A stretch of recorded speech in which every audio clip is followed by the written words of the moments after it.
வணக்கம். சேனலை சப்ஸ்கிரைப் செய்து தினந்தோறும் நான் சொல்லும் ஜோதிட ரகசியங்களை தெரிந்து பயன்பெறுங்கள். வசியம் என்று சொல்லி பலர் பலவிதமாக ஏதேதோ செய்கிறார்கள். எல்லாவற்றிலும் சிறிது சிறிது பலன் இருக்கக்கூடும், ஆனாலும் முழுமையான பலன் இருக்காது.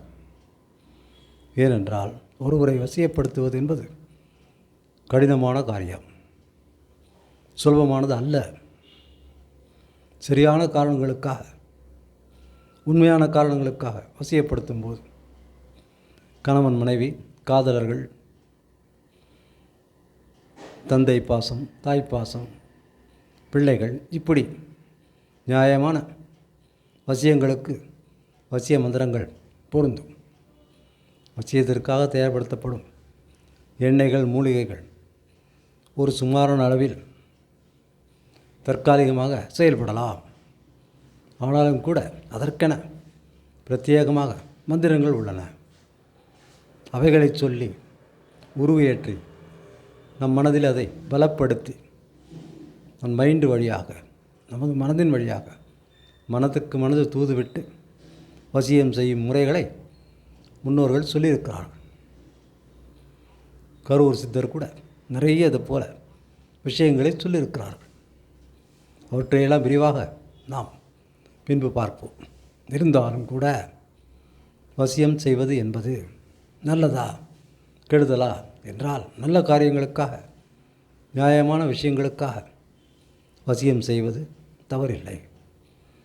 அந்த வசியம் கூட தற்காலிகமாக இருக்கும், அவ்வப்போது அதை புதுப்பிக்க வேண்டும் என்பதெல்லாம் இருக்கிறது. அவ்வளோ சீக்கிரம் வசியம் செய்வதா சொல்வது உண்மையாக தெரியவில்லை. இவற்றையெல்லாம் மனதில் கொண்டு வசிய சம்பந்தப்பட்ட விஷயங்களில் எல்லோரும் ஜாக்கிரதையாகவே இருக்க வேண்டும்.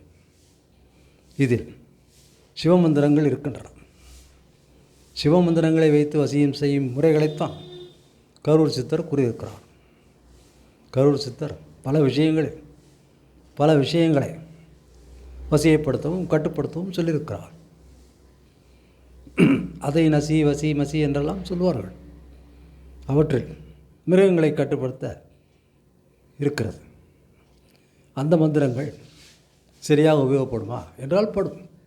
அதை நாம் உருவேற்றி அதை கரூர் சித்தரை மனதில் நிறுத்தி கொண்டு அவரை குருவாக ஏற்றுக்கொண்டு அதை உருவேற்றும் போது அவைகள் பலிக்கும். அதையே தொடர்ந்து செய்து வந்தால் மிருகங்கள் கட்டுப்படும் என்றாலும் ஓரளவுக்கு கட்டுப்படும். நம்மை தொல்லை செய்யாமல், கடிக்காமல் விலகி போகச் செய்யலாம். அதற்காக ஊரை விட்டு ஓட்டுவது, உலகத்தை விட்டு ஓட்டுவது என்பதெல்லாம் நடக்காத காரியம். இதை நன்றாக புரிந்து கொண்டு வசியக்கலை அம்சங்களை பின்னொரு நாளில் பேசுவோம். நன்றி, வணக்கம்.